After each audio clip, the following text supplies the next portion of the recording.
যে আমাৰ মৰিগাঁও জিলা কেইবাজন লোকক এজন শিক্ষক সমন্বিতে বৃদ্ধ কেইবাজনৰ লোকক বাংলাদেশী বুলি বা বিদেশী বুলি তেওঁলোকক ইয়াৰ পৰা লৈ যোৱা হৈছিল আৰু ডিটেনশ্যন কেম্পৰ পৰা তেওঁলোকক যোৱা নিশা মানকাচৰৰ সীমান্তইদি বাংলাদেশলৈ পাৰ কৰি দিয়া হৈছে।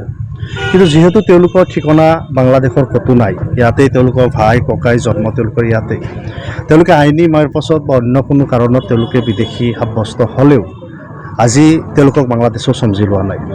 তেনেকুৱা এটা শোকাকুল আৰু হৃদয় বিদাৰক ছবি যেতিয়া চকুৰ সন্মুখত ভাহি পৰিছে, আমি AIUDF দলে এই পৰিয়ালবিলাকৰ লগত আমি আছোঁ। আমি আমাৰ দলৰ সিদ্ধান্ত অনুসৰি আমি এই ঠাইলৈ আহিছোঁ আৰু আজি আমি এই পৰিয়ালৰ লোকৰ লগত তেওঁলোকক কি সহায় কৰিব পাৰোঁ তাৰ কাৰণে এওঁলোকৰ লগত মিলিত হৈছোঁ।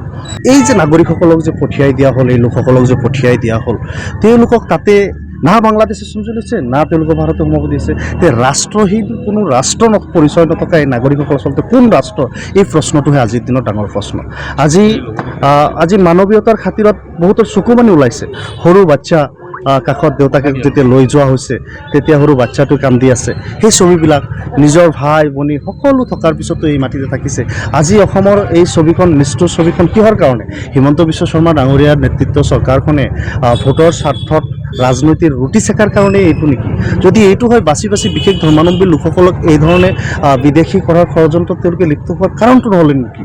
আমি বিচাৰিছোঁ যে মানৱীয়তাৰ স্বাৰ্থত হ'লেও এই লোকসকলে অন্ততঃ শ্বেল্টাৰ পাব লাগে।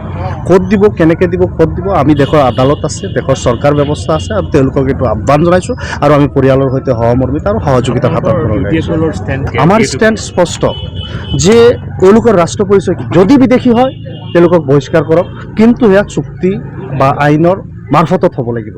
এতিয়া তেওঁক বাংলাদেশেও চম্ভালি নল'ব বা অন্য কোনো ৰাষ্ট্ৰই চম্ভালি নল'ব, ভাৰততো তেওঁৰ জেগা নাই, তেনেহ'লে তেওঁ ক'ৰবাত নাগৰিক হ'ব লাগিব।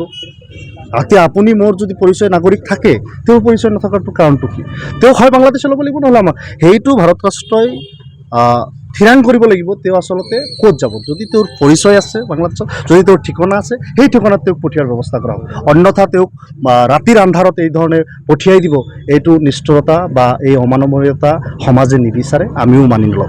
একেটা সময়তে আমি পূৰ্বতে দেখিছোঁ, কংগ্ৰেছৰ সময়তে হওক, AGPৰ সময়তে হওক, সীমান্তইদি পুছবেক কৰাৰ পিছত BSF আকৌ গুলীয়াই হত্যা পৰ্যন্ত কৰাৰো নজিৰ আছে।